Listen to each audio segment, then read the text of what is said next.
Welcome back. We're getting right to some talking points in our panel. We'll begin with the spike in hate crimes, most recently the deadly shooting in Jersey City.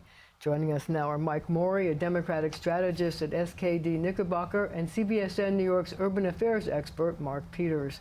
So let's get right to it. Let's get right to the Jersey City anti-Semitic incident. Is the city doing enough to deal with the incredible rise in hate crimes in the city? Yeah, so I mean, it's certainly a good step, but I think all cities are going to have to do a lot more, because the issue is the more we see what's happening nationally, the more our children get socialized in a way in which they think certain behavior, certain language, certain behavior is acceptable. And so we can have a task force that investigates potential hate groups or the rise of extremism. But what we also have to do is have, it's sad that in 2019, what we really need to be doing is actually putting in place a greater education campaign and socialization campaign for our young people who are growing up in a climate right now where language that even when I was a kid wasn't tolerated, and it's now become tolerated again in many sectors, and there are politicians who are fanning the flames. So that's a big piece of the puzzle that the city's probably gonna have to figure out as well. Mark. Yeah, I agree. I mean, on the law enforcement side, I think the NYPD's creation of a new unit is very good news. They are really one of the leaders in dealing with these kinds of terrorism issues. But as Mike said, we also need to do more education on the front end. And I think we haven't been doing this. We're not doing nearly enough of that.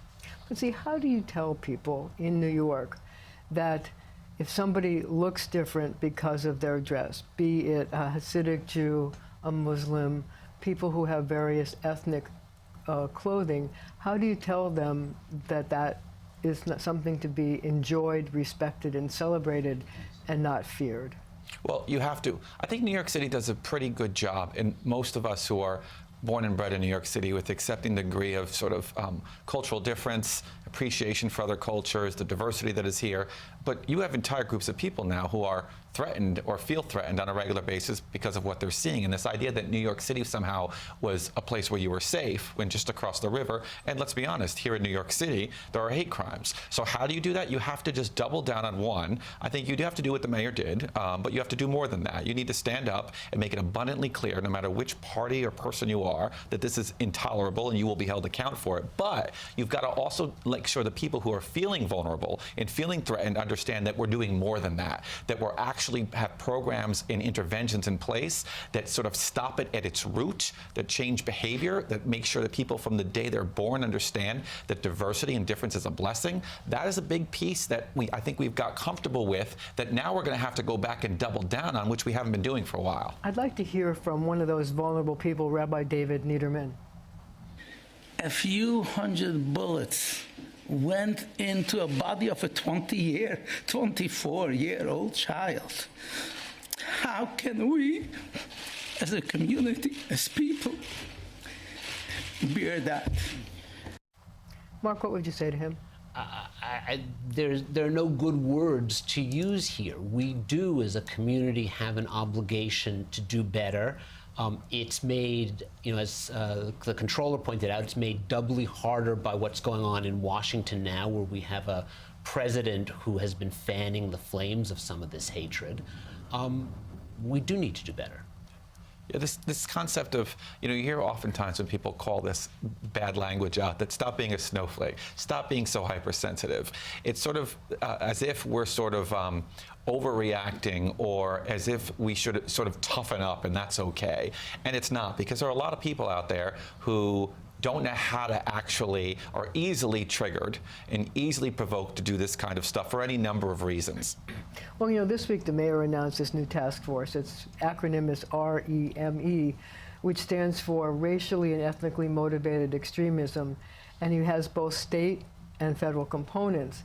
Now, the last time that New York City did something like this was after 9/11, where they tried to infiltrate terror cells, the lone wolves, and people like that who might be posting on various social media sites, etc. I wonder if you think that the city can be successful doing that trying to infiltrate these groups without violating people's rights? Well, they have to be.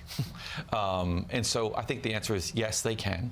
I think that you have to be careful in the sense of not paint a broad brush for an entire group of people because of the behavior of individuals. We don't do that with the police. We don't do that with teachers. Bad apples don't necessarily mean an entire community or entire class of people are bad. That said, you have to use precision. You have to make sure that you have access and the tools necessary, particularly for sort of the online fomentation of this kind of hate. Figure out ways to identify the sources of it with technology. But the whole-scale surveillance of communities is a whole nother ballgame, and the city can't be doing that. Well, Mark, you have a law enforcement take on this, I'm sure, so maybe you could share that with us. Sure. So the answer is we can do this because we are doing this. I mean, there is no doubt that there were some problems with surveillance of Muslim American communities, but there have been safeguards put in place and procedures that have been put in place, especially after the federal court decree 2 years ago.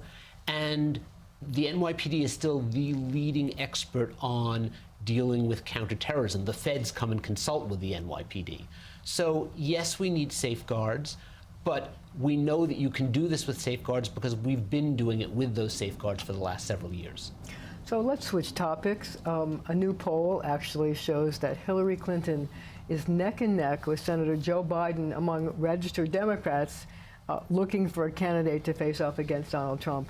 Now, earlier this week, I asked former President Bill Clinton, should she run? Let's take a listen. Mr. President, I wonder how you feel about Hillary running for president. A new poll has her at 21, tied with Joe Biden. Yeah, I saw 2 of them yesterday. Should she run?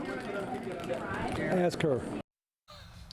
Well, we can't ask her, so I'm going to ask you.